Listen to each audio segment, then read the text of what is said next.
जय गुरुदेव। यह घटना भी हमारे पूर्वाश्रम की ही है।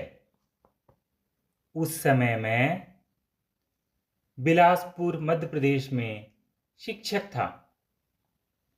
वहां से जगन्नाथपुरी समीप होने से एक बार दर्शन लाभ के लिए गया। उस समय आजकल की तरह मंदिर में भीड़ भाड़ नहीं होती थी। अधिकतर लोग किसी पर्व पर ही वहां जाया करते थे। मैं जब मंदिर के गर्भगृह में गया उस समय वहां विशेष भीड़ नहीं थी। मैं एक और आसन बिछाकर भगवान जगन्नाथ का ध्यान करने लगा। मन में कुछ ऐसी तल्लीनता आई कि भगवान जगन्नाथ श्री कृष्ण समक्ष प्रकट हो गए। मैं ध्यान में अवस्थित एकटक भगवान को निहार रहा था। उस समय मन में प्रेम तथा आनंद का समुद्र ठाटे मार रहा था। सब घटनाओं की स्मृतियां अंतर में अंकित होती जा रही थी। उन्हीं स्मृतियों को मन में संजोए मैं बिलासपुर वापस चला आया। इस बात को कई वर्ष व्यतीत हो गए। दीक्षा के उपरांत मैं एक दिन साधन में बैठा था कि वही स्मृतियां जागृत हो उठी। वही स्वाभाविक तल्लीनता, वही भगवान कृष्ण की छवि के दर्शन, वही प्रेम तथा आनंद की बाढ़। मैं सिद्ध योगियों की तरह अचल ध्यान में अवस्थित भगवान कृष्ण के दर्शन से आनंदित हो रहा था। क्रिया सत्व गुण प्रधान होने से एकदम शांत तथा सौम्य थी।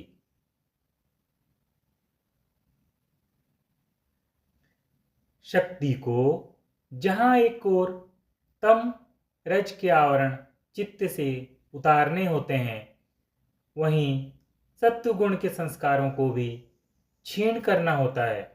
तीनों गुण माया के अंतर्गत हैं, किंतु जहां तम रज आत्मलाभ के मार्ग में व्यवधान है, वहीं सत्व गुण अध्यात्म में सहायक है।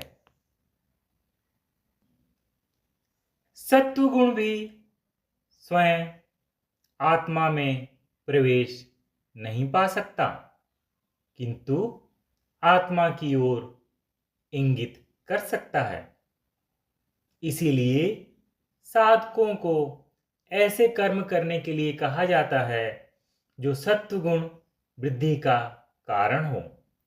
सत्वगुण प्रधान चित्त में करुणा, मित्रता, क्षमाशीलता आदि भाव उत्पन्न होते हैं। विवेक प्रबल होता है तथा ईश्वर के प्रति प्रेम से हृदय छलकता रहता है। ये सभी लक्षण अध्यात्म के लिए आवश्यक हैं।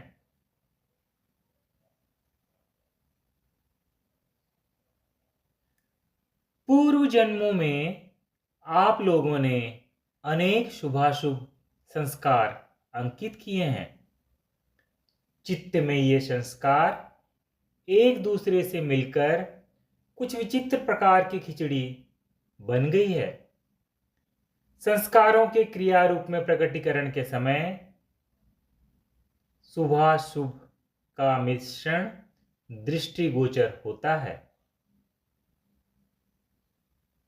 क्रियाओं पर भी तीनों गुण का प्रभाव स्पष्ट देखा जा सकता है।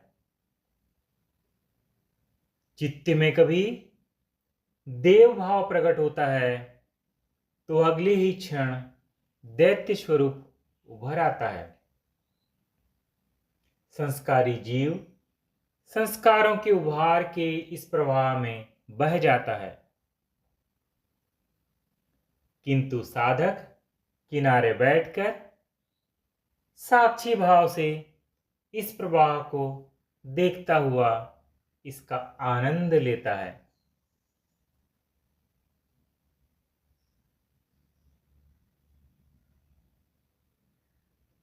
उन दिनों की बात है जब मैं गाजियाबाद यूपी में वकालत करता था।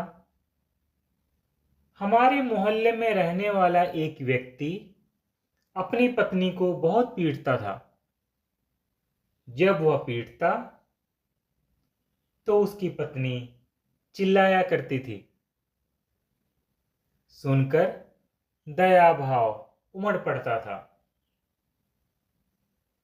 कई बार मन में आया कि जाकर उस व्यक्ति की धुनाई कर दी जाए, किंतु साथ वालों ने हर बार मना किया कि पारिवारिक झगड़े में हस्तक्षेप करना उचित नहीं। इस बात को कई वर्ष व्यतीत हो गए। मैं दीक्षा लेकर ऋषिकेश की धर्मशाला के एक कमरे में रहने लगा था। वहां हर प्रकार की सुविधा थी। सर्दी का मौसम होने से यात्री भी कभी कभार ही कोई आता था, किंतु वहां का चौकीदार भी अपनी पत्नी को बहुत पीटता था। पत्नी का चिल्लाना सुनकर दया आती थी। एक दिन साधन में बैठा था कि गाजियाबाद वाली बात स्मरण हो आई। आंखों के सामने वही दृश्य घूमने लगा। घर के लोगों के समझाने की बात भी याद आई कि किसी पारिवारिक झगड़े में हस्तक्षेप करना उचित नहीं। इतने में चौकीदार की पत्नी की चिल्लाने की आवाजें आने लगीं। मन दया से भर आया, किंतु तभी क्रोध ने अपना उग्र रूप दिखाया। मैं उसी आवेश में उठा और चौकीदार को जाकर डांटने लगा।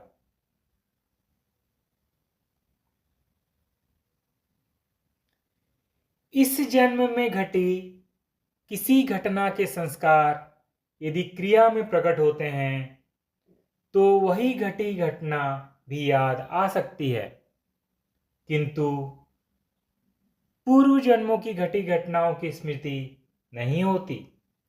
केवल संस्कार ही होते हैं। न ही यह पता होता है कि यह किस जन्म के संस्कार हैं। यह भी पता नहीं होता कि एक ही संस्कार की क्रिया है या एक से अधिक संस्कारों से मिलकर क्रिया का रूप धारण किया है।